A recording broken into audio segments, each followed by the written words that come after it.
जी अस्सलाम वालेकुम। आज अदनान भाई आए हुए थे। इनका फॉर्मल सा इंट्रोडक्शन मैं दे देता हूँ कि इन्होंने कंप्यूटर की फील्ड है इनकी, और काफ़ी सारे पंजाब पब्लिक सर्विस कमीशन के टेस्ट इन्होंने क्लियर किए, और न्यू पैटर्न के अकॉर्डिंग भी इनका 127G में भी अभी नाम आया हुआ था। तो हमारे वसेब से हैं, लाड़ से इनका ताल्लुक़ है, मुल्तान डिस्ट्रिक्ट से इनका ताल्लुक़ है। कंप्यूटर के अंदर बड़ी एक्सपर्टीज़ हैं। तो मैंने कहा कि एक कुछ ना कुछ प्रोडक्ट लाजमी ऐड किया जाए। इकरा बिलाल एजुकेशन सिस्टम, जो आपको पता है, आपके लिए मेहनत करना चाहता है और आपको गाइडेंस प्रोवाइड करना चाहता है। सब इंस्पेक्टर के हवाले से भी जो है इनको बहुत ज़्यादा पता है कंप्यूटर की फ़ील्ड के बारे में, और वहाँ पर 40 नंबर हैं। तो बाकी ये आपको अपना ख़ुद भी फॉर्मल सा इंट्रोडक्शन देंगे। तो मैं तो समझता हूँ कि बहुत ज़बरदस्त किस्म के इंसान हैं और ऑलरेडी टीच कर रहे हैं। तो अदनान साहब अपने बारे में बताएं, और बच्चों को ये आपको आज टॉपिक भी डिलीवर करेंगे। तो आप देखें, जज करें, कमेंट्स करें, इनको अप्रिशिएट करें, ताकि आप लोगों के लिए ये और डिफरेंट तरह की वीडियोस लाजमी लाते रहें। लें जी अदनान साहब, थैंक यू।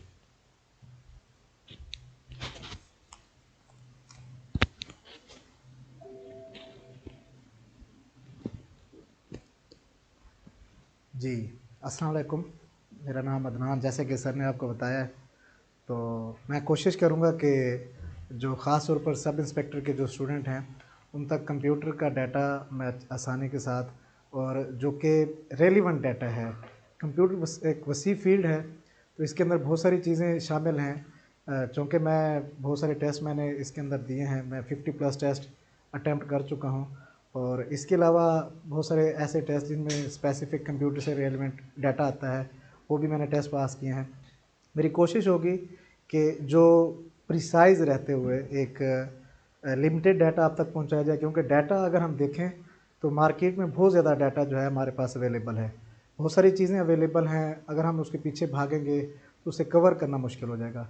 मैं समझता हूँ कि जैसे कि स्टूडेंट हैं, अगर वो 4-5 लेक्चर बेसिक के अगर देख लें, तो कंप्यूटर की जो बेसिक के अंदर जो प्रॉब्लम्स हैं वो उनकी ख़त्म हो जाएंगी। तो इसको स्टार्ट करते हैं। मैं कंप्यूटर के डेफिनेशन और बेसिक आर्किटेक्चर के ऊपर आज डिलीवर करूंगा। कोशिश करूंगा कि आप लोगों तक रेलिवेंट और एक्यूरेट, और जो सवाल हैं, मेरी कोशिश होगी कि साथ साथ मैं आप लोगों के साथ डिस्कस करूं किस तरह के एमसीक्यूज़ पेपर में पूछे जाते हैं, किस तरह से सवाल आए हुए हैं और किस तरह से आ सकते हैं, इसके बारे में भी आपको बताया जाए। तो स्टार्ट करते हैं इसको।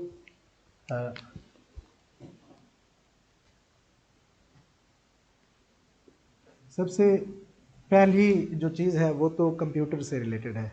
कंप्यूटर की डेफिनेशन हमारे लिए इम्पोर्टेंट है। डेफिनेशन इसलिए इम्पोर्टेंट है कि इसमें दो एमसीक्यूज़ जो हैं वो पहले भी आ चुके हैं, पेपर में पूछे जाते हैं। कंप्यूटर की डेफिनेशन की अगर बात करें, इसको एज सच मेमोराइज़ करने की ज़रूरत तो नहीं है। इसकी डेफिनेशन में है, computer is an electronic machine that is use to accept data, process data and convert it into useful information. इसमें जो दो लफ्ज़ हैं ये हमारे लिए बहुत इंपॉर्टेंट है। Computer is a machine that convert data into information.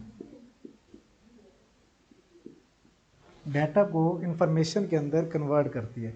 Data हमारे पास कोई भी हो सकता है। इसकी अगर सिंपल एग्जांपल देखें, तो जैसे किसी भी स्टूडेंट के मार्क्स हैं, फिज़िक्स के मार्क्स हैं, केमिस्ट्री के हैं, मैथ के हैं। फिज़िक्स के मार्क्स अगर 50 हैं, केमिस्ट्री के भी इसी तरह से 50 मार्क्स हैं, और कंप्यूटर के भी 50 मार्क्स हैं। तो ये इंडिविजुअली हम इसको डाटा जो है, डाटा कहेंगे। अगर हम इसको कैलकुलेट करते हैं, कैलकुलेट करना, प्रोसेस करना और रिज़ल्ट निकालना, ये हमें कंप्यूटर कैलकुलेट करके हमें प्रोड्यूस करके देगा इंफॉर्मेशन जो है।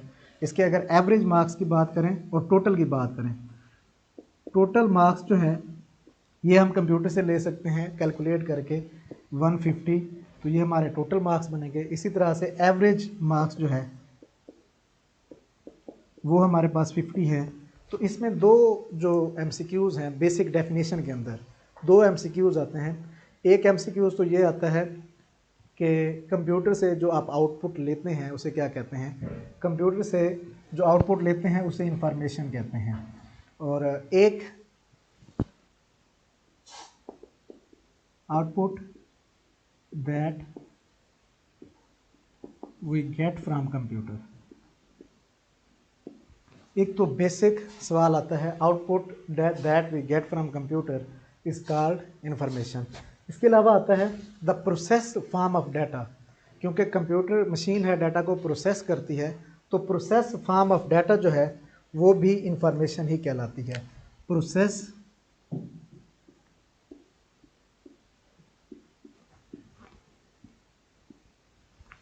डाटा की जो प्रोसेस फॉर्म है वो इंफॉर्मेशन कहती है। तो डेफिनेशन के अंदर दो जो हमारे एमसीक्यूज़ हैं वो क्लियर हो रहे हैं। एक एमसीक्यूज़ तो है कि output that we get from computer is called information, और दूसरा है process form of data is called information. Process form of data जो है ये भी हमारे पास इंफॉर्मेशन कहलाती है। तो फर्दर इसके जो मेजर कंपोनेंट्स हैं कंप्यूटर के उनको देख लेते हैं।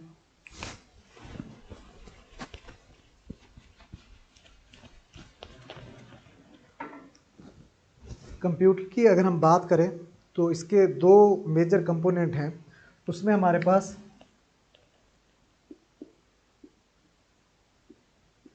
एक हार्डवेयर है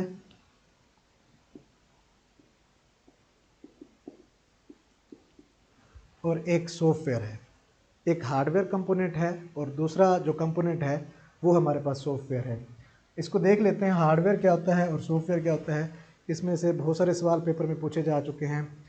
तो हार्डवेयर की डेफिनेशन तो ये है, physical part of computer.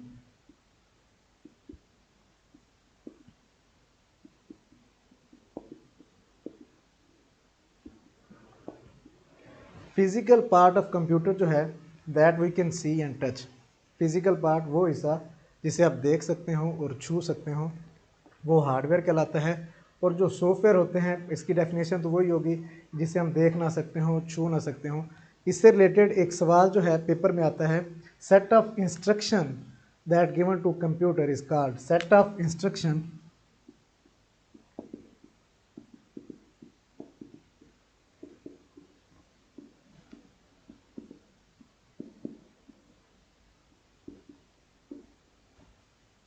Set of instruction given to computer is called software. एक टर्म कंफ्यूज करती है सॉफ्टवेयर से रिलेटेड। सॉफ्टवेयर का दूसरा नाम जो है प्रोग्राम है। प्रोग्राम भी कहते हैं सॉफ्टवेयर को। Set of instruction given to computer is called software. और physical part of computer that we can see and touch is called hardware. Hardware की मुख्तलिफ कैटेगरी हैं। सॉफ्टवेयर की तो मेजर जो कैटेगरी हैं वो दो कैटेगरी हैं। सॉफ्टवेयर की अगर कैटेगरीज की हम बात करें तो इसमें दो मेजर कैटेगरी हैं हमारे पास। एक सिस्टम सॉफ्टवेयर है और एक एप्लीकेशन सॉफ्टवेयर है।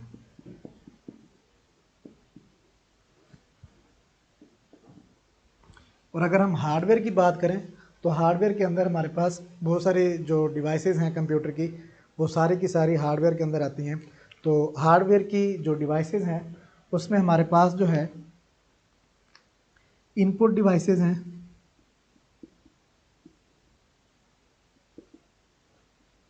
प्रोसेसिंग डिवाइसेस, स्टोरेज डिवाइसेस और इसके अलावा जो है मेमोरी होती है। इसको फर्दर देखेंगे, स्टोरेज डिवाइसेस मेमोरी में डिफरेंस भी देखेंगे। इनपुट डिवाइसेस कौन कौन सी होती हैं, प्रोसेसिंग डिवाइसेस कौन कौन सी होती हैं, इनको डिटेल के साथ हम डिस्कस करेंगे। इसमें जो भी पॉसिबल क्वेश्चन बनते हैं वो हम कोशिश करेंगे कि उनको इसमें से निकालें। इसमें जो पहली है वो इनपुट डिवाइसेस है। Anything given to computer is called input. आप कंप्यूटर के ऊपर कोई भी चीज़ इंटर करते हैं तो वो इनपुट कहलाती है। आप कंप्यूटर को कोई भी चीज़ देते हैं तो वो इनपुट कहलाती है। और कंप्यूटर के जितने भी टास्क हैं सारे टास्क इनपुट से स्टार्ट होते हैं और आउटपुट के ऊपर ख़त्म होते हैं। Anything given to computer is called input और devices used for input called input devices. Input devices different तरह की हैं। इसमें हमारे पास जो कीबोर्ड है वो इनपुट डिवाइस है और माउस और माइक इसके अलावा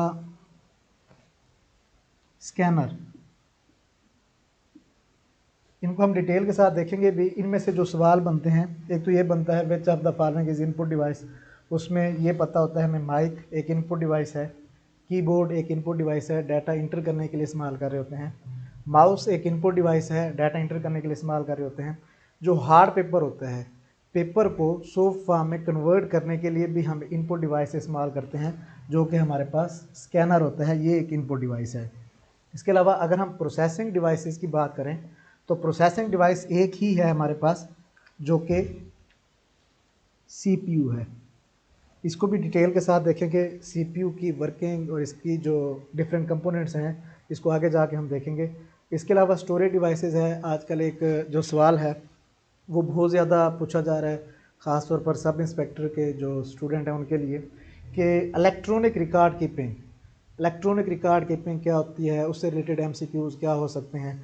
तो इलेक्ट्रॉनिक रिकॉर्ड कीपिंग एक ऐसा तरीक़ाकार है जिसके ज़रिए से आप अपना जितना भी जो डाटा है मैनुअली रजिस्टर के ऊपर है, उसको आप कंप्यूटराइज कर रहे हैं। तो इसमें कुछ तो मेथड्स हैं वो इस्तेमाल करेंगे, और कुछ डिवाइसेस जो इसके अंदर हम इस्तेमाल करेंगे वो ज़्यादा इंपॉर्टेंट हैं। वो डिवाइसेस कौन कौन सी हैं, कितना डाटा सेव कर सकती हैं, उनका यूनिट क्या हो सकता है, इस तरह के सवाल जो है इसमें पूछे जा सकते हैं। तो स्टोरेज डिवाइसेस के अंदर हमारे पास हार्ड डिस्क और सीडी, डीवीडी, यूएसबी और फ्लॉपी डिस्क जो है ये एक स्टोरेज डिवाइस है। अक्सर एमसीक्यूज़ पेपर में पूछा जाता है विच of the following is storage device, उसमें डिफरेंट ऑप्शन होते हैं। तो फ्लॉपी डिस्क भी स्टोरेज डिवाइस है। ये फ्लॉपी डिस्क जो है शुरू में जो स्टोरेज डिवाइसेस होती थी, बहुत थोड़ा साइज़ का डाटा इसके अंदर सेव किया जाता था। अब ये ज़्यादा इस्तेमाल नहीं होती क्योंकि ऐसी डिवाइसेस मौजूद हैं जो कि बहुत ज़्यादा डाटा सेव कर सकती हैं। तो फ्लॉपी डिस्क शुरू में जो सॉफ्टवेयर हैं उनकी इंस्टॉलेशन के लिए इस्तेमाल होती थी। तो फ्लॉपी डिस्क एक स्टोरेज डिवाइस है। उसके बाद मेमोरी डिवाइसेस की हम बात करेंगे कि मेमोरी डिवाइसेस कौन कौन सी होती हैं। मेमोरी में दो टाइप्स हैं इसकी, एक हमारे पास जो है रैम है और एक रोम है। बेसिक स्ट्रक्चर जो है ये आप लोग इसको देख लें, बेसिक स्ट्रक्चर आपको पता हो कि किस तरह से हार्डवेयर को डिफरेंट कैटेगरी में डिवाइस किया जाता है और कौन कौन सी जो हमारे पास हार्डवेयर डिवाइसेस हैं वो हो सकती हैं। इनमें से एक सवाल जो कॉमन जो पूछा जा सकता है वो यही हो सकता है कि विच of the following is hardware device. तो इनमें से जितनी भी इस साइड पे लिखी हुई हैं, सीपीयू हार्डवेयर डिवाइस है, रोम, रैम और फ्लॉपी डिस्क बाकी फेमस हैं। इनमें पूछा जा सकता है इनका साइज़, इसको भी हम फर्दर देखेंगे। उसकी कंप्यूटर का जो दूसरा मेजर पार्ट है वो हमारे पास सॉफ्टवेयर है। जैसे मैंने पहले आप लोगों को बताया है, सेट ऑफ इंस्ट्रक्शन। कोई भी काम अगर आपने कंप्यूटर से कराना हो, कंप्यूटर खुद से कुछ भी नहीं कर सकता, आप उसको हिदायत देंगे, वो हिदायत जो हैं वो एक सॉफ्टवेयर की सूरत में होंगी, वो हमारे पास जो है सॉफ्टवेयर कहलाते हैं। सॉफ्टवेयर की दो कैटेगरी हैं, एक सिस्टम सॉफ्टवेयर है और एक एप्लीकेशन सॉफ्टवेयर है। इनकी डेफिनेशन, इसका कंसेप्ट आप लोग याद रखें। वो सॉफ्टवेयर जो सिस्टम को चलाने के लिए ज़रूरी हो, नाम के अंदर ही है, वो सॉफ्टवेयर जो सिस्टम को चलाने के लिए ज़रूरी हो वो सिस्टम सॉफ्टवेयर कहलाते हैं।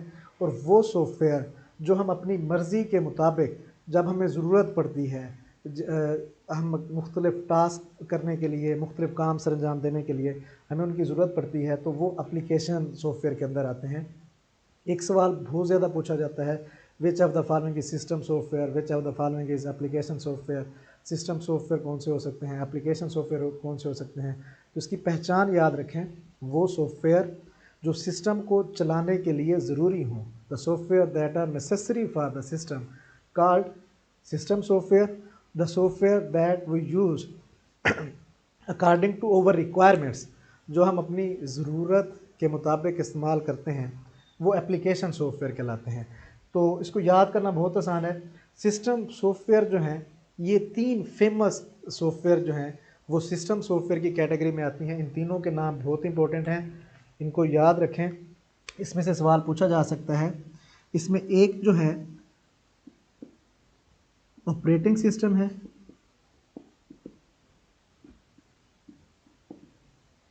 और दूसरा डिवाइस ड्राइवर और तीसरा जो इसके अंदर आता है वो लैंग्वेज ट्रांसलेटर।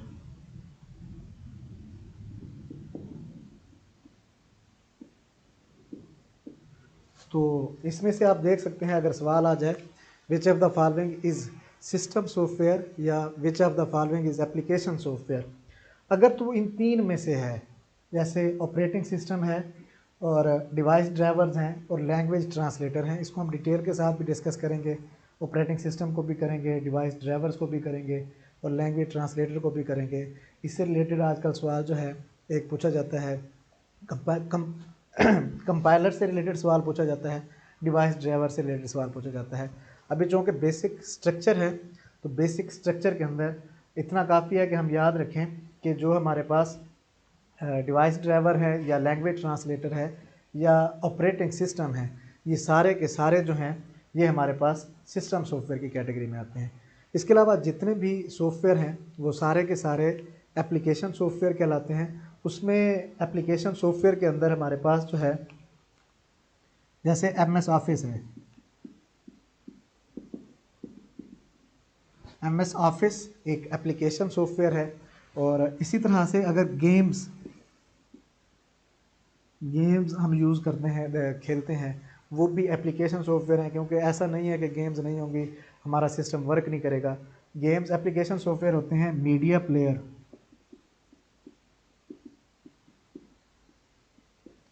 प्लेयर, जैसे VLC मीडिया प्लेयर या और डिफरेंट मीडिया प्लेयर्स हम यूज़ करते हैं, वो भी इस कैटेगरी के अंदर आते हैं। तो एक दफ़ा इसको समराइज़ करते हैं।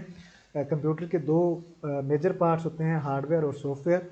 फिज़िकल पार्ट कंप्यूटर जो है वो हार्डवेयर कहलाता है और जो सेट ऑफ इंस्ट्रक्शंस होते हैं उन्हें सॉफ्टवेयर कहते हैं। सॉफ्टवेयर सेट ऑफ इंस्ट्रक्शंस होती हैं, इन्हें प्रोग्राम भी कहते हैं।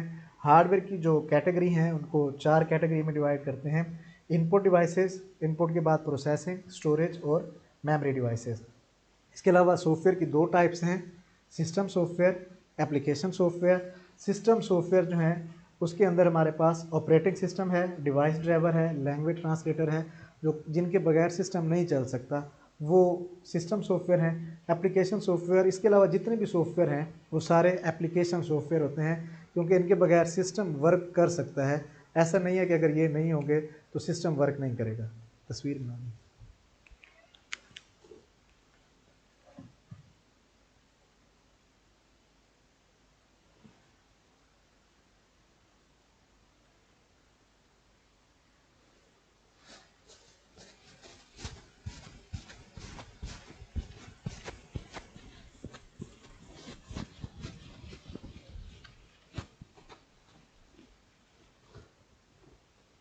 इसके बाद जैसे कि हमने हार्डवेयर को डिफरेंट कैटेगरी के अंदर डिवाइड किया है, तो कुछ बेसिक इनपुट डिवाइसेस, उससे रिलेटेड आजकल सवाल जो है पूछा जाता है।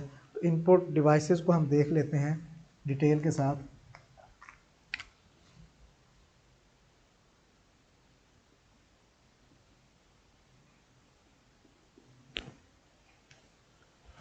Anything given to computer is called input. कोई भी चीज़ अगर हम कंप्यूटर को देते हैं तो वो इनपुट कहलाती है। और devices use for input is called input devices. जो डिवाइसेस यूज़ हो रही होती हैं वो इनपुट डिवाइसेस कहलाती हैं। इसमें जो हम लोगों ने पहले भी देखा है, कीबोर्ड जो है, कीबोर्ड एक इनपुट डिवाइस है। और एक बात याद रखें कि एक सवाल आता है स्टैंडर्ड इनपुट। स्टैंडर्ड इनपुट जो है वो हमेशा, अगर आप कीबोर्ड के थ्रू कोई भी चीज़ इंटर करते हैं तो वो स्टैंडर्ड इनपुट कहलाती है। स्टैंडर्ड इनपुट डिवाइस है कीबोर्ड। एक सवाल पूछा जाता है कीबोर्ड की जो कीज़ हैं टोटल कितनी हैं।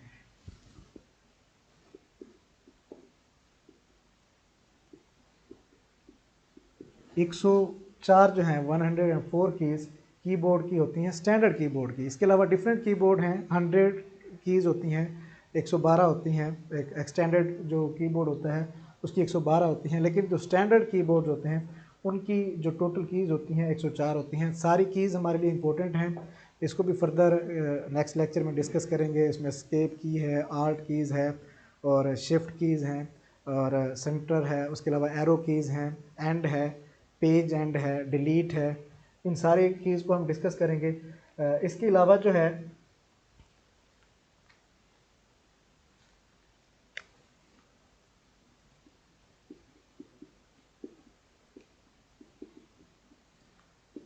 output devices. Anything that we get from computer is called output. Devices used for output called output devices. कोई भी डिवाइस जो आप आउटपुट के लिए इस्तेमाल कर रहे होते हैं वो आउटपुट डिवाइस कहलाती है। तो एक टर्म आती है सॉफ्ट कापी और हार्ड कापी की। वो दोनों आउटपुट ही होती हैं। सॉफ्ट कापी भी हमारे पास आउटपुट होती है और हार्ड कापी भी जो है वो हमारे पास आउटपुट होती है। सॉफ्ट कापी और हार्ड कापी।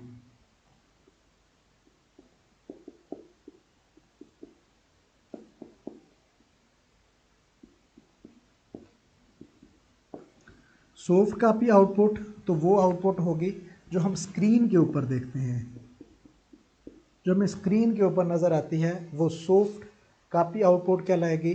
जैसे आप कोई भी चीज़ मॉनिटर के ऊपर, एलसीडी के ऊपर देखते हैं तो वो सॉफ्ट कापी आउटपुट में आती है। और अगर कोई चीज़ हमें प्रिंट की फॉर्म में मिलती है तो वो हार्ड कापी जो है आउटपुट कहलाती है।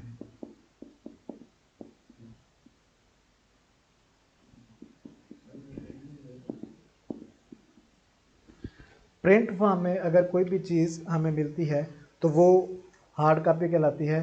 तो एक सवाल पूछा जाता है कि हार्ड कापी आउटपुट जो है ये आप किन डिवाइसेस से लेते हैं। दो डिवाइसेस हैं स्पेसिफिकली जिनसे हम हार्ड कापी आउटपुट लेते हैं। उसमें हमारे पास एक प्रिंटर है और एक प्लॉटर है।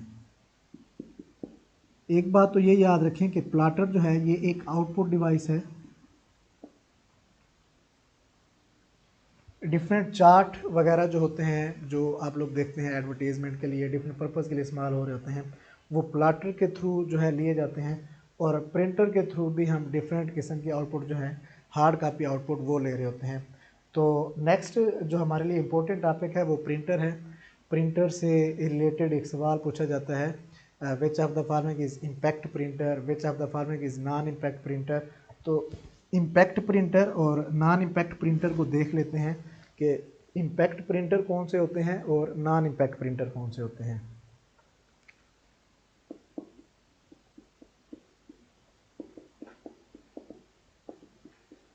प्रिंटर्स की जो मेजर टाइप्स हैं वो दो हैं। इसमें एक हमारे पास है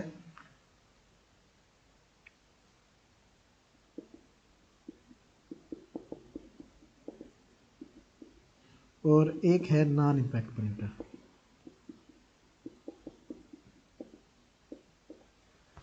इन दोनों के दरमियान फ़र्क क्या है, इम्पैक्ट प्रिंटर क्या काम करता है और नॉन इम्पैक्ट प्रिंटर क्या काम करता है, इसकी निशानी क्या है।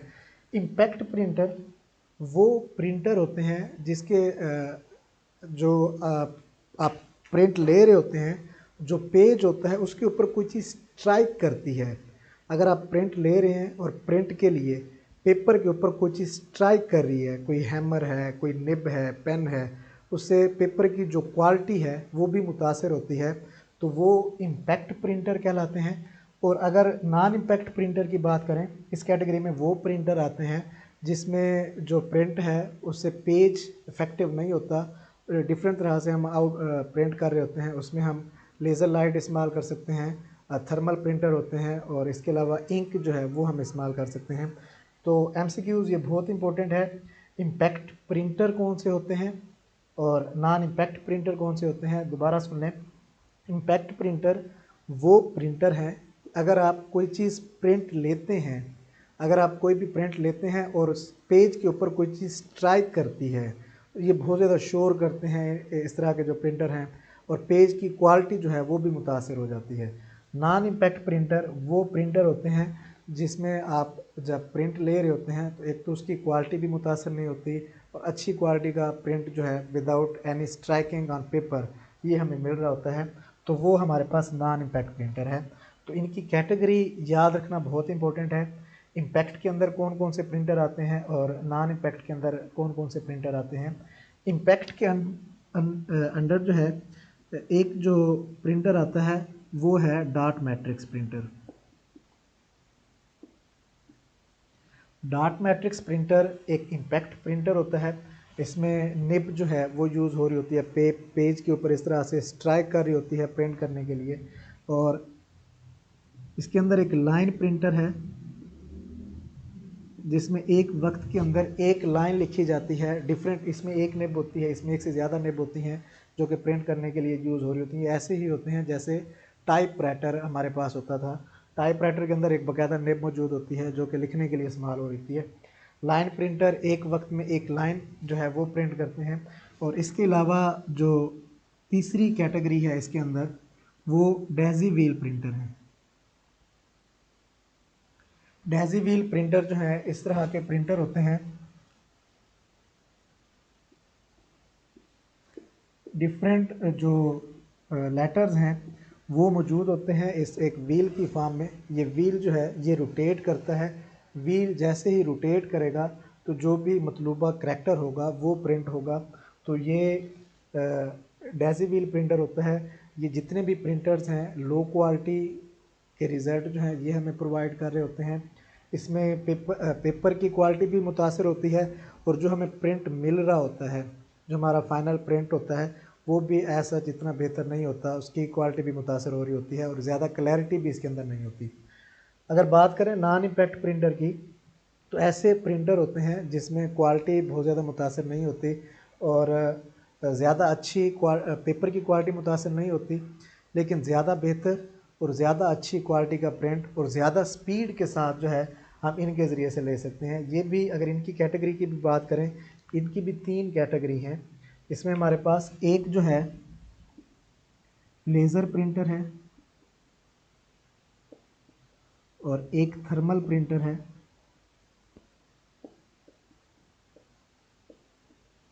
और लास्ट वन जो है इंक जेट प्रिंटर। इसको याद रखें, जो लेज़र प्रिंटर होता है, पहले तो ये याद रखना इम्पोर्टेंट है कि ये इस कैटेगरी की हैं, इम्पैक्ट प्रिंटर की कैटेगरी के हैं और ये जो हैं ये नॉन इम्पैक्ट प्रिंटर की कैटेगरी के हैं। दूसरी बात जो है, जो थर्मल प्रिंटर है इसमें हीट जो है वो यूज़ हो रही होती है। पेपर के ऊपर एक पाउडर जो है वो फैलाया जाता है हीट के ज़रिए से और प्रिंट जो है वो मिलता है हमें। इंक जेट प्रिंटर में जो इंक है वो इस्तेमाल हो रही होती है। लेज़र प्रिंटर में लाइट जो है वो यूज़ हो रही होती है किसी भी चीज़ को प्रिंट करने के लिए। तो एक सवाल आता है, बहुत ज़्यादा पेपर में पूछा जाता है कि किस प्रिंटर से बेस्ट क्वालिटी का प्रिंट जो है वो आप ले सकते हैं। तो जो लेज़र प्रिंटर है ये बेस्ट क्वालिटी का प्रिंट आपको प्रोवाइड करता है और सबसे स्पीड जो है वो भी इसी की ज़्यादा होती है। लेज़र प्रिंटर बेस्ट क्वालिटी का प्रिंट हमें प्रोवाइड करता है, सबसे ज़्यादा स्पीडी होता है। एक वक्त में मल्टीपल पेजेस 1 मिनट के अंदर ये हमें प्रिंट करके रिज़ल्ट प्रोवाइड कर रहा होता है। तो ये प्रिंटर से रिलेटेड जो टॉपिक है ये बहुत इंपॉर्टेंट है, इसको जो है देख लें। इसमें इम्पैक्ट प्रिंटर है और नॉन इम्पैक्ट प्रिंटर है, इनके जो डिफरेंट नाम हैं वो इम्पोर्टेंट हैं, उनकी कैटेगरी जो है ख़ास तौर पर वो इम्पोर्टेंट है। और बेस्ट क्वालिटी प्रिंट और बेस्ट क्वालिटी प्रिंटर जो है स्पीड के एतबार से वो लेज़र प्रिंटर है और इसकी क्वालिटी भी अच्छी होती है और स्पीडी जो है हमें ये रिज़ल्ट प्रोवाइड कर रहा होता है। आप हिसाब लें।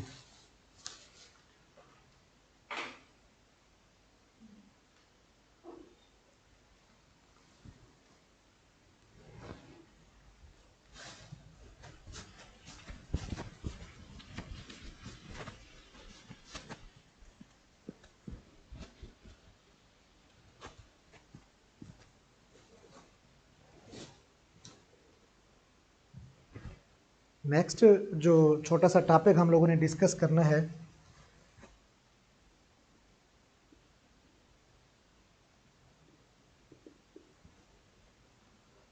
स्टोरेज यूनिट से रिलेटेड बहुत ज़्यादा सवाल पूछे जाते हैं। साइज़ कितना है, इसको किस तरह से कन्वर्ट किया जाता है, ये हम देख लेते हैं। किसी भी चीज़ को जैसे मेयर करने का पैमाना होता है उसी तरह से डाटा को भी मेयर करने का पैमाना होता है, डाटा का साइज़ भी मेयर करने का पैमाना होता है। तो डाटा का जो सबसे छोटा यूनिट होता है, smallest unit of data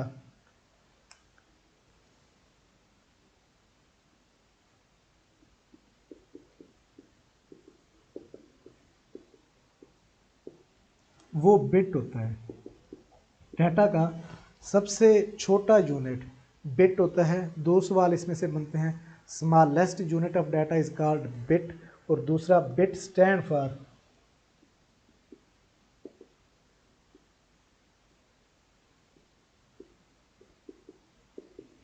binary digit. सबसे छोटा यूनिट होता है और स्टैंड फॉर बाइनरी डिजिट। ये सवाल पेपर में बहुत ज़्यादा दफ़ा आ चुका है। Bit is the abbreviation of, या bit stand for binary digit, और स्मॉलेस्ट यूनिट ऑफ डाटा होता है बिट। अगर बिट को 4 बिट्स को आप कंबाइन करते हैं, 4 बिट्स जो है ये मिलकर एक निब्बल बनाते हैं। ये सवाल पेपर में बहुत दफ़ा आ चुका है कि 4 बिट्स इज़ कॉल्ड निब्बल। और इसके अलावा जो 8 बिट्स हैं, 8 बिट्स मिलकर एक बाइट बनाते हैं। 4 बिट्स मिलकर एक निब्बल बनाते हैं और 8 बिट्स मिलकर एक बाइट बनाते हैं। तो एक बहुत ज़्यादा कंफ्यूजिंग एमसीक्यूज जो है वो पेपर में पूछा जाता है। 4 bits is known as nibble, और दूसरा एक बी ऑप्शन जो है वो हाफ बाइट का होता है।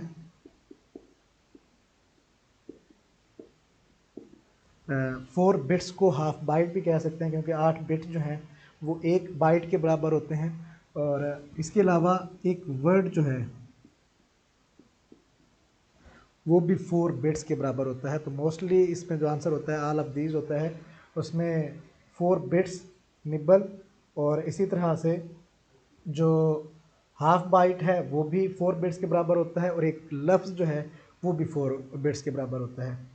8 बिट्स जो मिलते हैं तो एक बाइट बनाते हैं, और 1024 बाइट्स मिलकर एक किलो बाइट बनाते हैं।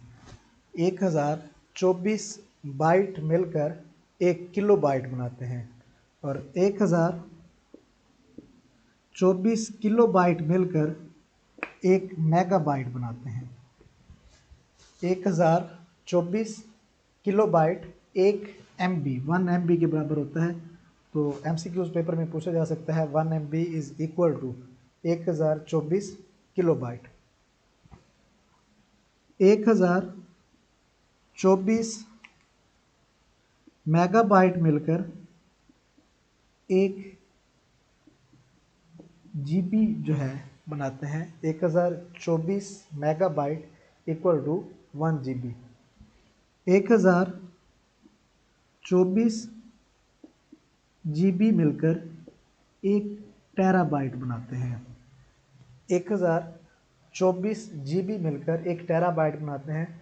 इसमें से बहुत सारे MCQs बन सकते हैं। बिट बाइनरी डिजिट होता है।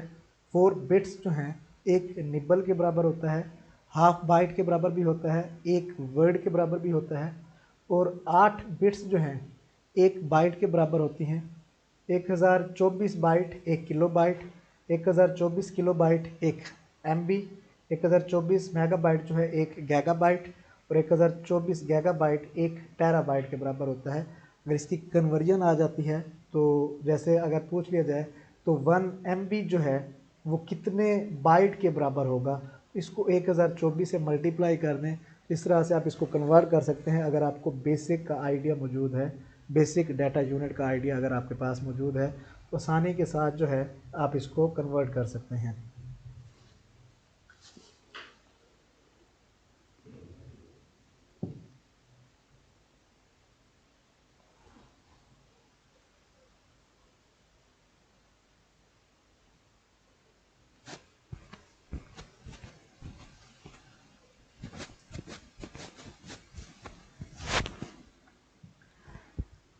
नेक्स्ट जो टॉपिक हमने डिस्कस करना है वो SDLC है।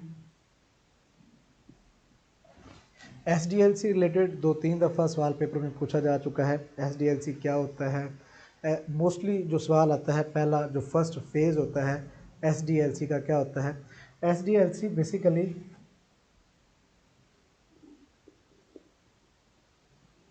सॉफ्टवेयर, इसे सिस्टम डेवलपमेंट भी कहते हैं।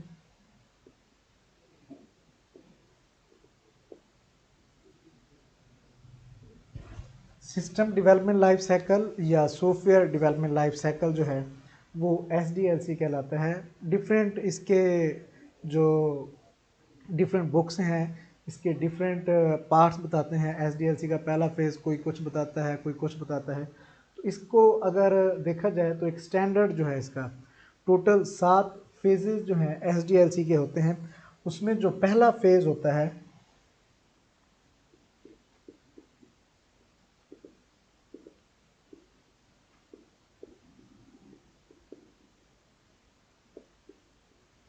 प्रिलिमिनरी इन्वेस्टिगेशन का फेज़ होता है। दूसरा फेज़ एनालिसिस का होता है। तीसरा डिज़ाइन का होता है। चौथा कोडिंग, टेस्टिंग,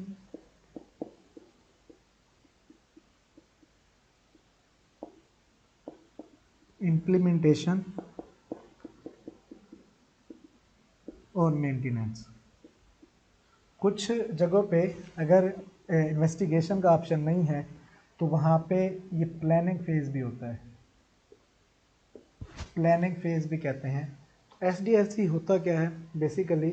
अगर आप सॉफ्टवेयर कंप्यूटर बैकग्राउंड से हैं, अगर आप सॉफ्टवेयर को डेवलप कर रहे हैं, तो सॉफ्टवेयर को डेवलप करने के लिए आप स्टार्ट कहाँ से लेंगे? किसी भी ऑर्गेनाइजेशन के लिए या किसी कंपनी के लिए अगर आप सॉफ्टवेयर डेवलप कर रहे हैं, उसका स्टार्ट कहाँ से होना चाहिए, किस तरह से उसके ऊपर काम करना चाहिए, इस पर्पज़ के लिए एक मॉडल जो है, एक नमूना बनाया गया है। अगर किसी भी ऑर्गेनाइजेशन ने या किसी ने भी अगर सॉफ्टवेयर को डेवलपमेंट करना है, सॉफ्टवेयर डेवलपमेंट करनी है, तो इन फेजेस को वो फॉलो कर सकते हैं। इन फेजेस को फॉलो करते हुए एक सॉफ्टवेयर बनाया जा सकता है, एक सक्सेसफुल सॉफ्टवेयर जिसके अंदर प्रॉब्लम और एरर के चांसेस कम होंगे। तो इसको थोड़ा सा देख लेते हैं मुख्तसर सा। इसमें एज सच हमारे लिए इम्पोर्टेंट नहीं है। हमारे लिए पहला फेज़ हमें ये पता होना चाहिए कि पहला फेज़ जो है इन्वेस्टिगेशन का है, और सबसे लंबा फेज़ जो है, जो मुस्तकिल चलता रहता है, वो मेंटेनेंस जो है ये है। ये बहुत ज़्यादा, मतलब एक दफ़ा जब सिस्टम डेवलप हो जाता है तो ये बहुत ज़्यादा चलता है, लॉन्ग फेज़ है, मुसलसल मेंटेनेंस जो है किसी भी सॉफ्टवेयर की वो होती रहती है। इन्वेस्टिगेशन क्या होती है? अगर आप किसी को टास्क देते हैं कि एक सॉफ्टवेयर डेवलप किया जाए, तो वो पहले इन्वेस्टिगेट करेगा प्रीवियस सिस्टम से मुतल्लिक, कि जो ऑलरेडी वहाँ पे सिस्टम काम कर रहा है वो किस तरह का सिस्टम है, किस तरह से चीज़ें ली जा रही हैं, किस तरह से टास्क किया जा रहा है। बेसिकली सॉफ्टवेयर बनाने का मकसद यही होता है कि कोई मैनुअली काम हो रहा है उसे आपने कंप्यूटराइज करना है।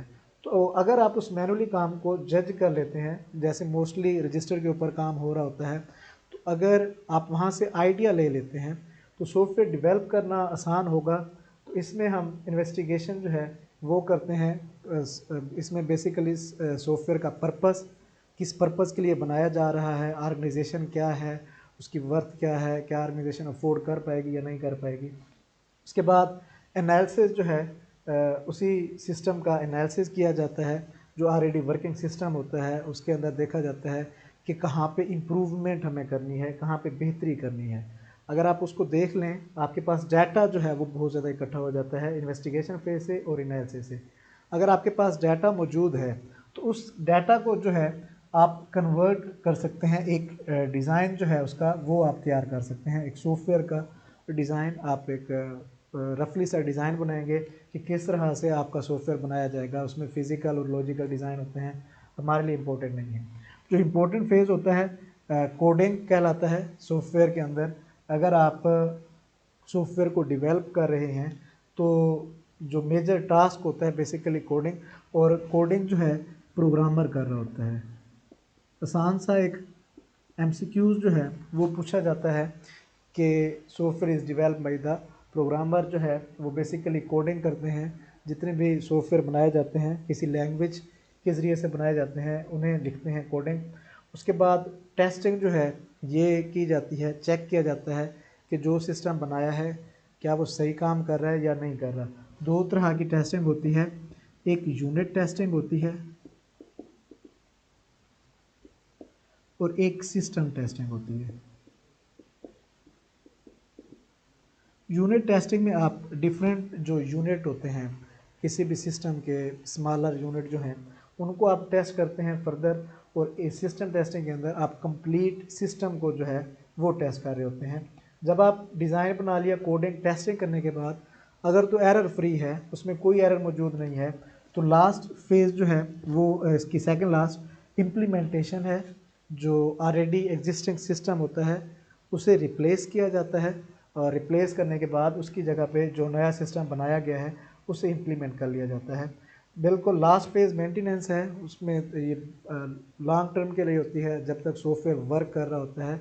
ये होती ज़रूरी है कि इसलिए ज़रूरी होती है कि चेक किया जाए कि सॉफ्टवेयर सही काम कर रहा है या नहीं कर रहा। तो उसमें अगर कोई एरर आती हैं, कोई प्रॉब्लम्स आती हैं, तो मेंटेनेंस फेज़ के ज़रिए से उनको रिमूव किया जा सकता है।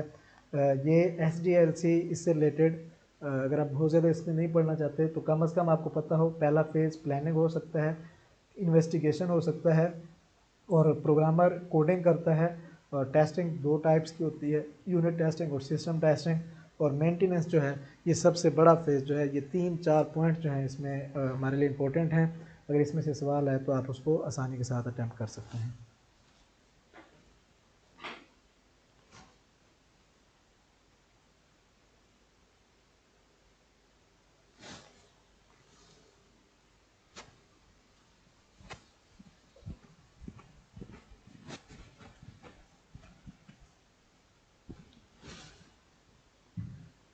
नेक्स्ट हम डिस्कस करते हैं architecture of computer.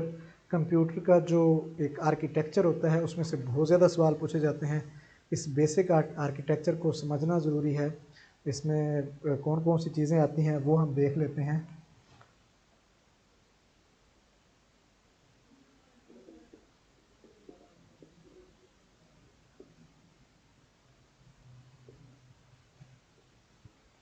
Architecture of computer जो है इसे देख लेते हैं, इसके अंदर कौन कौन सी चीज़ें आती हैं। इसमें बहुत ज़्यादा सवाल जो हैं वो पूछे जाते हैं।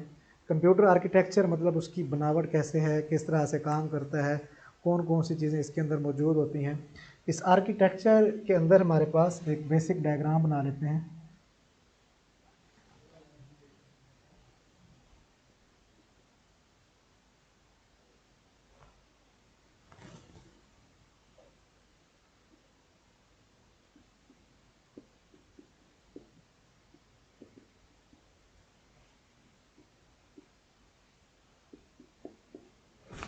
कंप्यूटर का अगर कोई भी काम हो, कोई भी टास्क अगर आपने कंप्यूटर से करवाना है, हमेशा जो इंस्ट्रक्शंस हैं वो इनपुट डिवाइसेस के ज़रिए से शुरू होती हैं, और इनपुट डिवाइसेस से होती हुई वो इंस्ट्रक्शन मेमोरी के बाद सीपीयू के बाद मेमोरी के बाद आउटपुट डिवाइसेस के ऊपर हमारा टास्क जो है वो ख़त्म हो रहा होता है। तो इनपुट डिवाइसेस से इंस्ट्रक्शन मेमोरी के अंदर जाती हैं। ये मेमोरी जो है ये इम्पोर्टेंट है, ये मेन मेमोरी है जिसे हम रैम कहते हैं। इनपुट डिवाइसेस से इंस्ट्रक्शंस या हिदायत जो भी आप टास्क कंप्यूटर से करवा रहे हैं वो आपका मेमोरी के अंदर, मेन मेमोरी के अंदर जाता है, और मेन मेमोरी से जो काम है, जो इंस्ट्रक्शंस हैं वो सीपीयू के अंदर जाती हैं। सीपीयू इसके ऊपर फर्दर वर्क करता है। यहाँ पे इनपुट आउटपुट डिवाइसेस से मुराद तो कीबोर्ड और माउस और हमारी एलसीडी मॉनिटर, वो तमाम डिवाइसेस हैं। यहाँ से इंस्ट्रक्शंस मेन मेमोरी में जाती हैं। मेन मेमोरी से मुराद रैम है। रैम क्या होती है? RAM basically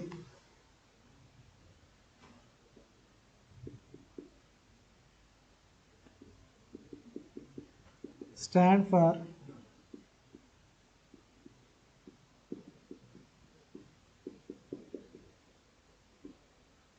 random access memory. Random access memory कहते हैं इसे। जो हमारी रैम होती है ये रीड एंड राइट मेमोरी होती है।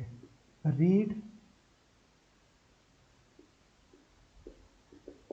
अगर सवाल पूछ लिया जाए कि रैम और रोम जो है वो एक रीड ओनली मेमोरी होती है, रैम जो है रीड एंड राइट मेमोरी होती है। कंप्यूटर की टर्म में रीड से मुराद होता है कि अगर आप कोई डाटा वहाँ से ले रहे हैं तो वो रीड है, और अगर आप कोई डाटा वहाँ पे इंटर कर रहे हैं तो वो राइट है। हम डाटा मेमोरी रैम के अंदर लेते भी हैं और यहाँ से डाटा वापस लेते भी हैं, इसलिए रीड एंड राइट मेमोरी जो है ये कहलाती है। रैंडम एक्सेस मेमोरी होती है डाटा को आर्जी तौर पर सेव करने के लिए ये यूज़ होती है। तो एक बहुत famous MCQs which of the following is volatile memory. तो जो रैम होती है वो वोलेटाइल मेमोरी होती है। वोलेटाइल मेमोरी वो मेमोरी जिसमें जो हमारा डाटा सेव है, जैसे ही हम इसको बंद करेंगे तो हमारा डाटा जो है जो रैम के अंदर मौजूद होता है वो ख़त्म हो जाता है। जब आप कंप्यूटर को ऑन करेंगे तो रैम हमारी बिल्कुल हमें फ्री मिलेगी। तो RAM random access memory volatile memory होती है, इसको कंप्यूटर का वर्किंग एरिया कहते हैं।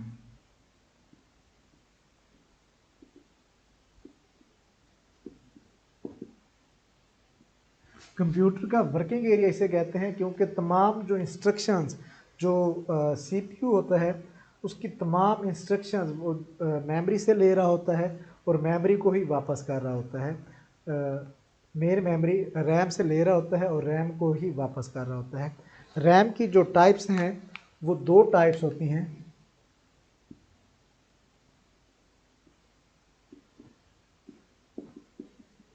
उसमें एक हमारे पास एस रैम है और एक डी रैम है। इसमें से सवाल पूछा जा सकता है एस रैम और डी रैम में फ़र्क क्या होता है। एस रैम स्टैटिक रैंडम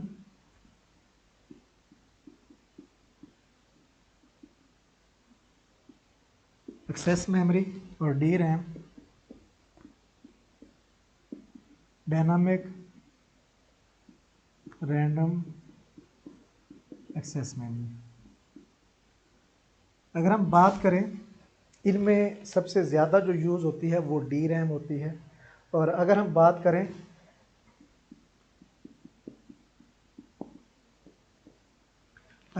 करें एस रैम की, तो एस रैम रिलायबल होती है। डी रैम क्यों इस्तेमाल होती है? डी रैम होती क्या है? Dynamic random access memory. अगर आप कंप्यूटर के अंदर मेमोरी डी रैम अगर आपने लगाई हुई है, डी रैम और इनका जो आपस में कनेक्शन होता है इसको मेंटेन करने के लिए इसे कंटिन्यूसली इलेक्ट्रिक पल्सेस की ज़रूरत होती है। बार बार आप इसे रिफ़्रेश करते रहते हैं और ताकि ये अपनी स्टेट को बरकरार रखें। अगर डी रैम कंप्यूटर में लगी हुई है तो उसकी स्टेट को बरकरार रखने के लिए हम उसे बार बार रिफ़्रेश कर रहे होते हैं ताकि कंप्यूटर का जो मेमोरी का सीपीयू के साथ कनेक्शन है वो वीक ना हो और हमारा जो कंप्यूटर है वो फास्ट वर्क करे। जबकि एस रैम जो है स्टैटिक रैंडम एक्सेस मेमोरी होती है, इसमें कनेक्शन बरकरार रहता है, रिलायबल होती है, डाटा इसमें लॉस होने के चांसेस भी कम होते हैं, इसको बार बार रिफ़्रेश करने की भी ज़रूरत नहीं पड़ती। डी रैम हम क्यों इस्तेमाल करते हैं? क्योंकि डी रैम सस्ती होती है। डी रैम जो है आसानी के साथ मार्केट में अवेलेबल भी है, बहुत ज़्यादा कंप्यूटर में यूज़ भी होती है। ये क्या होती है, कास्ट इसकी जो है डी रैम की वो हमें कम पड़ रही होती है, इसलिए हम लेस कॉस्टली होती है। इसीलिए डी रैम जो है वो बहुत ज़्यादा इस्तेमाल की जाती है। कहाँ कहाँ पे इस्तेमाल होती है? मोस्टली जो कंप्यूटर हैं वहाँ पे डी रैम लगी होती है। अगर हम बात करें हमारे जो टैबलेट पीसी हैं या लैपटॉप जो ज़्यादा रिलायबल हैं उसमें एस रैम लगी होती है। मोबाइल फ़ोन के अंदर भी एस रैम लगी होती है, इसे बार बार रिफ़्रेश करने की ज़रूरत हमें पेश नहीं आती। तो ये बेसिक इनपुट डिवाइस से बात थी कि डाटा या इंस्ट्रक्शंस हमारी रैम में जाती हैं और रैम से जो इंस्ट्रक्शंस या जो भी हिदायत हैं वो सीपीयू के पास आती हैं, सेंट्रल प्रोसेसिंग यूनिट के पास आती हैं। सीपीयू, एक बात याद रखें कि जब भी आप बात करते हैं डाटा की बात करते हैं, डाटा जब कंप्यूटर के अंदर इंटर होता है, कंप्यूटर के अंदर जैसे ही डाटा इंटर होगा उसे कोई ना कोई स्पेस, कोई ना कोई जगह जो है वो रिक्वायर्ड होती है ताकि वहाँ पे सेव किया जा सके। यहाँ से डाटा जाता है तो उसको डाटा को लेके जाने के लिए कंप्यूटर के अंदर जो पाथ इस्तेमाल हो रहा होता है, जो चैनल इस्तेमाल हो रहा होता है, उसे बस कहते हैं। बस जो है पाथ है जो इनसाइड द कंप्यूटर। बाहर अगर बात करें दो कंप्यूटर के दरमियान में, तो वहाँ पे तो मीडियम इस्तेमाल होता है। कंप्यूटर के अंदर जो एक डिवाइस है, दूसरी डिवाइस वहाँ से सीपीयू, इस तरह से डाटा को लेके जाने के लिए जो पाथ इस्तेमाल होता है, the path through which data is transferred from one component of computer to other is called bus. तो एमसीक्यूज जो है याद रखें, इनसाइड द कंप्यूटर डाटा बस के ज़रिए से जा रहा होता है। तो जैसे ही डाटा इंटर होता है, बस के ज़रिए से डाटा मेमोरी के पास जाता है और मेमोरी से डाटा जो है फिर सीपीयू के पास आता है। जब डाटा मेन मेमोरी से सीपीयू के पास आता है तो सीपीयू होता क्या है, इसको देख लेते हैं पहले।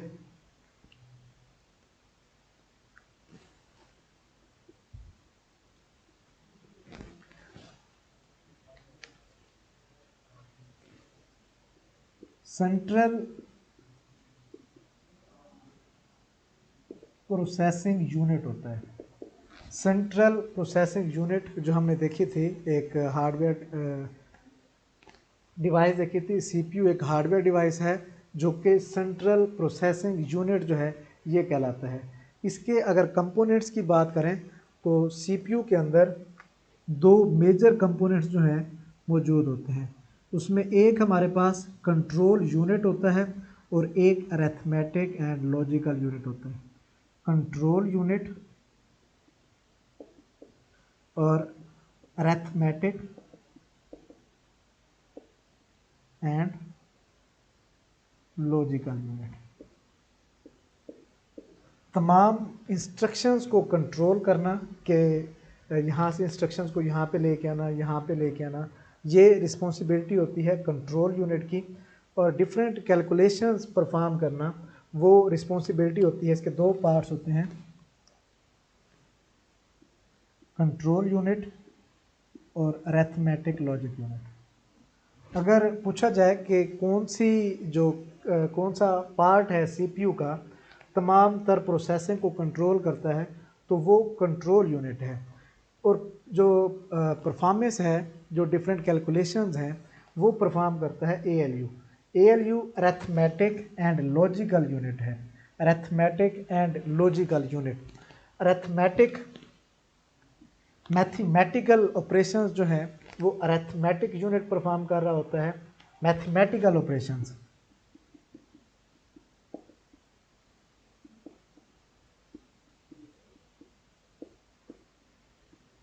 और मैथमेटिकल ऑपरेशन में जैसे एडिशन है, सब्ट्रैक्शन है, मल्टीप्लिकेशन है और डिवीजन है, ये कंप्यूटर का जो यूनिट है अरिथमेटिक यूनिट, ये परफॉर्म कर रहा होता है। अगर दो वैल्यू के दरमियान कंपैरिजन जो है वो आपने करना है, तो कंपैरिजन कर रहा होता है लॉजिकल यूनिट। ये दो वैल्यू के दरमियान कंपैरिजन करने के लिए लॉजिकल यूनिट इस्तेमाल हो रहा होता है। इसमें कंपैरिजन में हमारे पास आ जाएगा जैसे greater than, less than or equal to, greater than or equal to, not equal to. अगर दो डिफरेंट वैल्यू हैं, अगर कंप्यूटर प्रोसेसिंग के दौरान में, क्योंकि इसमें तमाम डाटा को कन्वर्ट करना होता है बाइनरी फॉर्म के अंदर, तो अगर डिफरेंट जो वैल्यू हैं उनके दरमियान कंपैरिजन की बात आएगी, तो कंपैरिजन जो है इसका लॉजिकल यूनिट परफॉर्म करता है और मैथमेटिकल ऑपरेशन जो हैं वो हमारे पास परफॉर्म करता है, इसका अरिथमेटिक यूनिट परफॉर्म करता है। जैसे मैंने अभी आपको बताया कि अगर हम बात करें डाटा की, तो डाटा यहाँ से रैम के पास आया, रैम में हमारे पास डाटा मौजूद था, रैम से डाटा जो है प्रोसेसर के पास आया, यहाँ पे स्पेस थी, बसेस के थ्रू आया। यहाँ पे डाटा को कीप करने के लिए, डाटा को अपने पास रखने के लिए जो इस्तेमाल हो रही होती है, मेमोरी इस्तेमाल हो रही होती है, उसे रजिस्टर कहते हैं।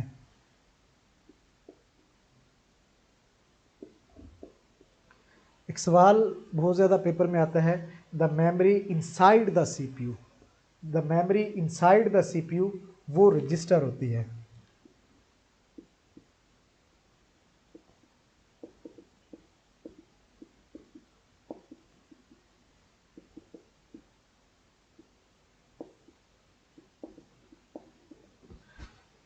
ये वह एक अकेली मेमोरी है जो कि सीपीयू के अंदर होती है। मेमोरी जो रैम है, मेन मेमोरी है, वो इससे हट के होती है। इसके अलावा कैशे होती है, उसे हम अभी डिस्कस करेंगे कि कैशे कहाँ पे मौजूद होती है। वो भी सीपीयू के नियर होती है, लेकिन सीपीयू के अंदर मौजूद नहीं होती। रजिस्टर स्मॉलेस्ट मेमोरी है इनसाइड द सीपीयू। और एक सवाल बहुत ज़्यादा आता है कि विच of the following is fastest memory in computer. Computer की जो सबसे तेज़ तरीन मेमोरी है वो रजिस्टर ही होता है।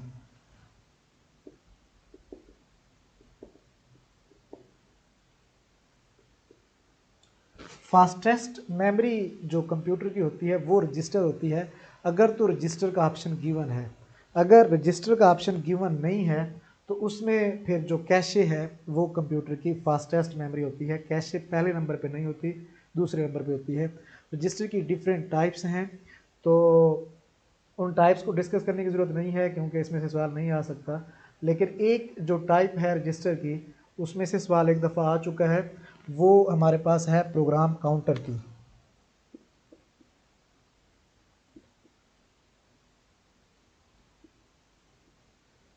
प्रोग्राम काउंटर जो है ये रजिस्टर की ही टाइप है। इसमें यहाँ से डाटा को लेके आना, यहाँ पे प्रोसेस करना, प्रोसेस करने के बाद वापस लेके जाना। इसमें डिफरेंट रजिस्टर होते हैं।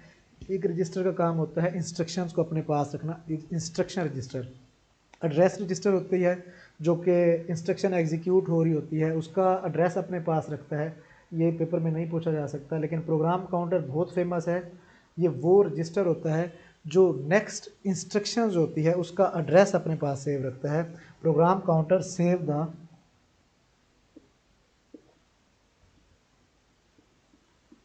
Address of next instructions.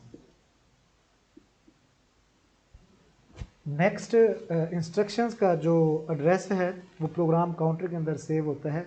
ये एक पाइप लाइनिंग की तरह जो है ये काम कर रहा होता है कि यहाँ से जो यहाँ पर रजिस्टर डिफरेंट एक्टिव होते हैं। एक रजिस्टर की रिस्पॉन्सिबिलिटी होगी कि यहाँ से डाटा को ले के आना है, एक रजिस्टर ने यहाँ पे उसको होल्ड करना है, एक रजिस्टर ने उसका जहाँ से डाटा आया था उसका एड्रेस रखना है।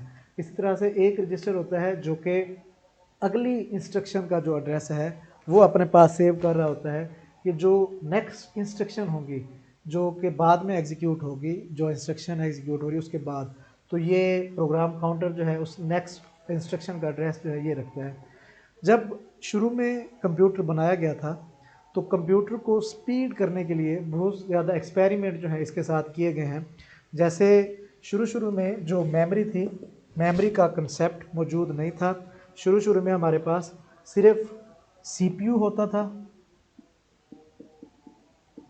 और आईओ डिवाइसेस होती थी।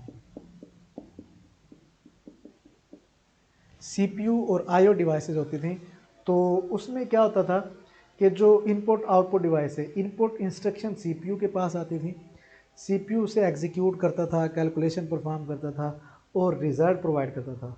इसी दौरान में अगर कोई और इंस्ट्रक्शन आती है, कोई नेक्स्ट इंस्ट्रक्शन आती है, तो वो नेक्स्ट इंस्ट्रक्शन जो है उसे वेट करना पड़ता था।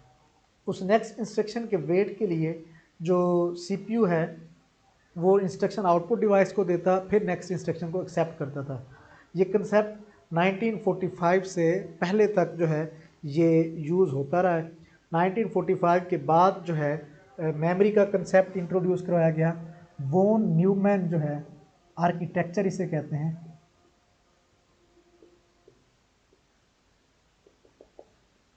वो न्यूमैन का आइडिया था कि क्यों ना एक थर्ड पार्टी, एक ऐसी डिवाइस होनी चाहिए जो कि डाटा को एक आर्जी तौर पर, टेम्परेरी तौर पर होल्ड करे।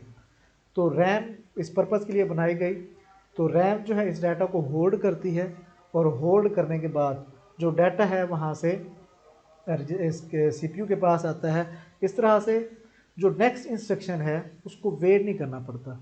नेक्स्ट इंस्ट्रक्शन फ़ौरन जो है मेन मेमोरी उसे एक्सेप्ट करती है, बहुत बड़ी होती है। जीबी में मेमोरी का जो यूनिट है वो जीबी है। ये याद रखें कि रैम जो है ये जीबी के अंदर कंप्यूटर की रैम मेजर की जाती है। 2 जीबी रैम होती है, 4 जीबी रैम होती है, 5 GB.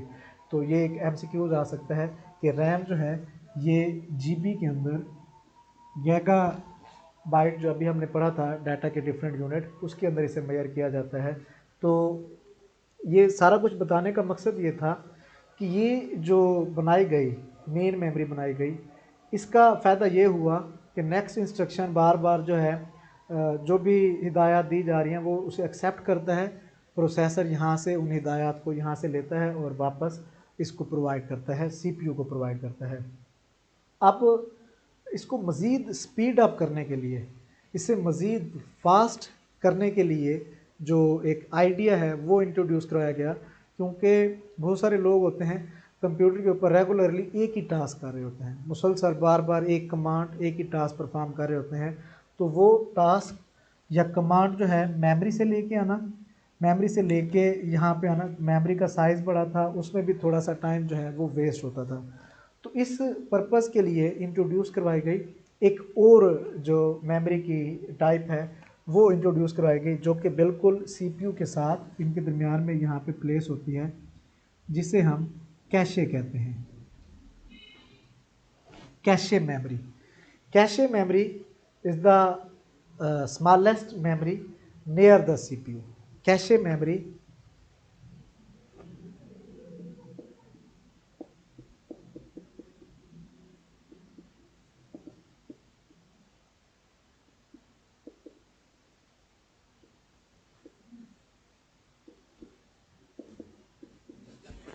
Cache memory smallest memory होती है, ये नियर द सीपीयू होती है, जबकि रजिस्टर जो है इनसाइड द सीपीयू होती है। रजिस्टर सीपीयू के अंदर होती है, कैशे मेमोरी इसके बाहर होती है, इसके बिल्कुल साथ जो है ये वाक़ होती है। इसका काम क्या होता है कैशे का, जो भी इंस्ट्रक्शन बार बार एग्जीक्यूट हो रही होती हैं, जो इंस्ट्रक्शन बार बार रिपीट हो रही होती हैं, उनको ये अपने पास जो है वो सेव करती हैं। Save repeating instructions. अगर कोई ऐसी इंस्ट्रक्शंस है जो बार बार एग्जीक्यूट हो रही है, वो कैशे के अंदर जो है वो प्लेस होती है।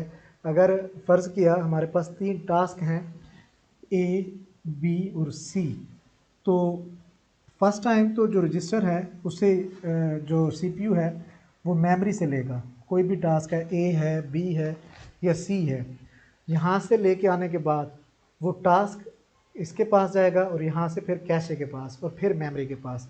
कैशे उस टास्क को अपने पास सेव कर लेती है। अब ए टास्क था फ़र्ज़ किया, वो यहाँ पे आ जाएगा और उसके बाद ये यहाँ पे कैशे में प्लेस हो जाएगा।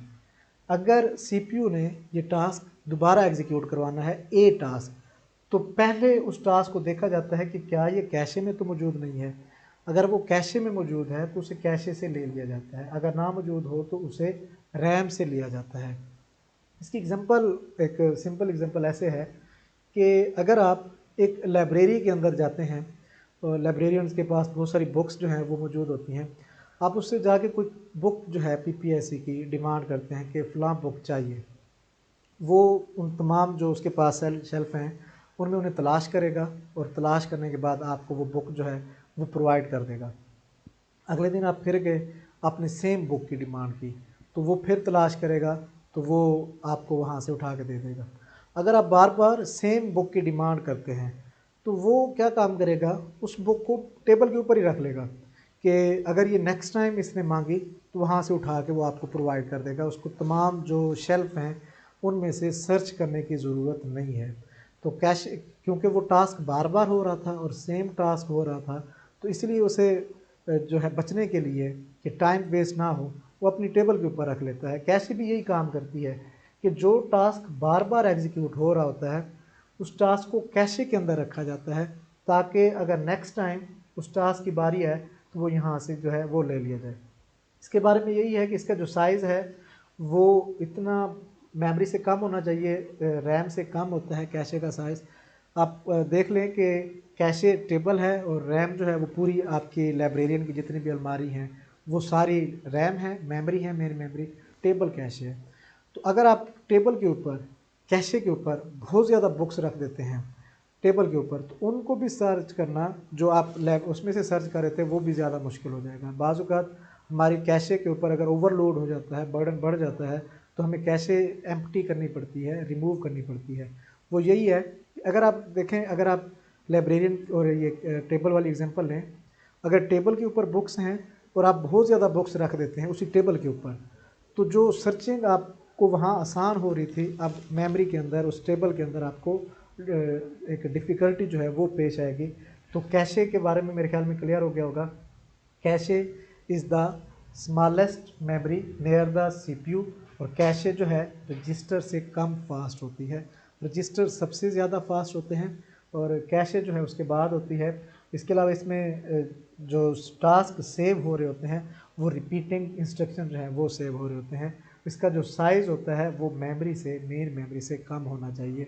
इसीलिए जो डिज़ाइन करते हैं, जो भी इदारे, जो मैन्युफैक्चरर हैं, आईबीएम है, डेल है, जो इसे डिज़ाइन करते हैं, वो जो है कैशे का साइज़ डिसाइड करते हैं उस मेमोरी के एतबार से।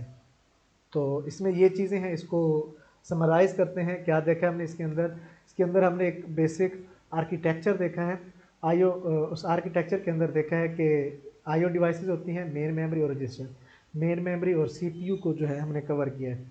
मेन मेमोरी रैम होती है, वोलेटाइल मेमोरी होती है, कंप्यूटर का वर्किंग एरिया होता है, और इसकी दो टाइप्स होती हैं, एस रैम और D RAM. Static random access memory reliable होती है, इसमें डाटा जो इलेक्ट्रिकल पल्सेज हैं कंटिन्यूसली होती हैं, स्टैटिक होती हैं, फिक्स होती हैं। जबकि डायनामिक में कनेक्शन लॉस हो रहा होता है, स्लो होती है, इसमें प्रॉब्लम्स होती हैं। नॉर्मल कंप्यूटर के अंदर डी रैम लगाई जाती है। उसकी जो वजह है वो ये है कि जो हमारे पास डी रैम है, एक तो वो सस्ती होती है, और दूसरा जो है डी रैम आसानी के साथ अवेलेबल है, इसको आसानी के साथ जो है वो यूज़ किया जा सकता है। दूसरा जो रैम से मुतल्लिक एक इम्पोर्टेंट पॉइंट है जो याद रखने वाला है, रीड एंड राइट मेमोरी होती है। कंप्यूटर में रीड का मतलब डाटा वहाँ से लेना किसी भी डिवाइस से, और राइट का मतलब है डाटा प्लेस करना। ये इसलिए इम्पोर्टेंट है क्योंकि अभी हम डिस्कस करेंगे रोम के बारे में, तो वो सिर्फ रीड ओनली मेमोरी होती है, ये रीड एंड राइट मेमोरी होती है।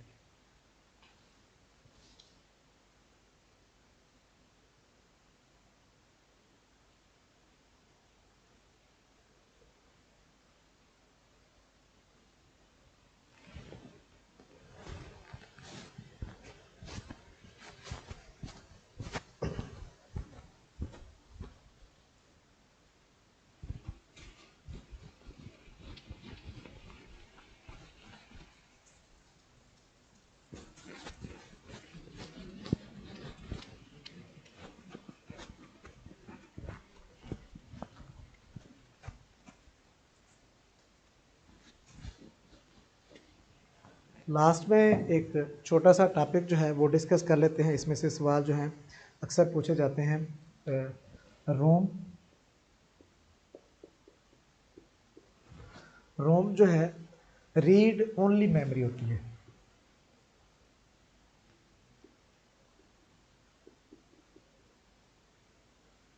रीड ओनली मेमोरी, रोम होती क्या है? जो भी मैन्युफैक्चरर जब कंप्यूटर को बनाते हैं, बनाने के बाद कुछ इंस्ट्रक्शंस जो हैं रिक्वायर्ड होती हैं उसको देने के लिए, कंप्यूटर को देने के लिए, ताकि कंप्यूटर वर्किंग में रहे। वो इंस्ट्रक्शन मैन्युफैक्चरर की तरफ से होती हैं, तो वो रोम के अंदर प्लेस की जाती हैं। जब भी आप कंप्यूटर को ऑन करते हैं तो रोम के अंदर जो इंस्ट्रक्शंस होती हैं कंप्यूटर उनको रीड कर लेता है, प्रोसेसर उनको रीड कर लेता है, उन इंस्ट्रक्शंस को फॉलो करना शुरू कर देता है। रोम की एक तो बेसिक याद रखें एब्रीवेशन, रीड ओनली मेमोरी होती है। और दूसरी बात जो इससे मतलब इम्पोर्टेंट है, ये परमानेंट होती है, ये वोलेटाइल नहीं होती। जबकि इसके अल्टरनेट में हमने रैम देखी है, वो एक वोलेटाइल मेमोरी होती है। उसको अगर आप कंप्यूटर को बंद करते हैं तो डाटा लॉस हो जाता है। अगर आप कंप्यूटर को बंद कर दें तो रोम में जो डाटा होगा वो लॉस नहीं होगा, और आप इसको कंप्यूटर ऑटोमेटिकली जो है इसको यूज़ कर रहा होगा। रोम की तीन टाइप्स जो हैं,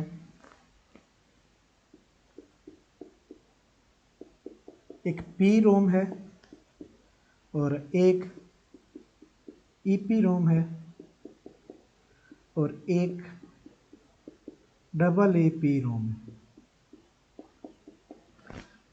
पी रोम जो है प्रोग्रामेबल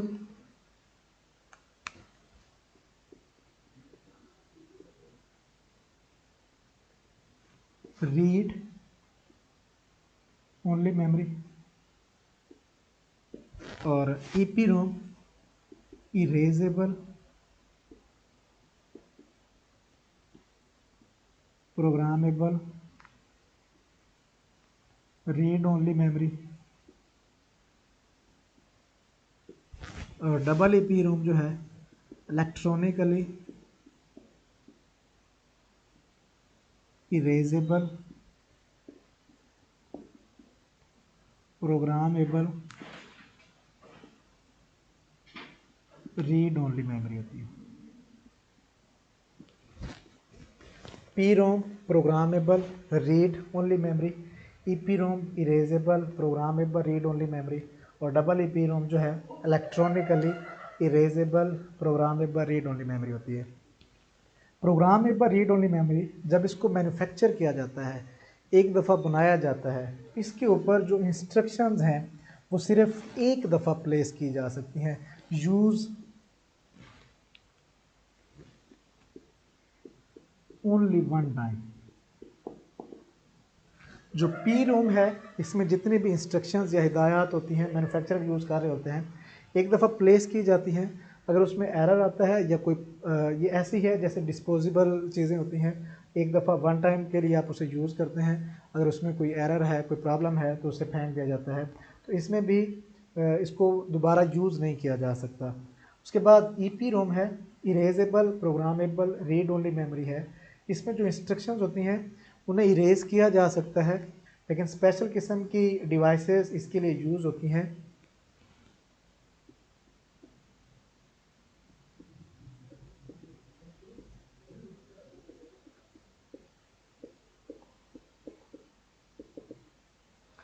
स्पेशल किस्म की डिवाइसेस इसको इरेज करने के लिए इस्तेमाल की जाती हैं।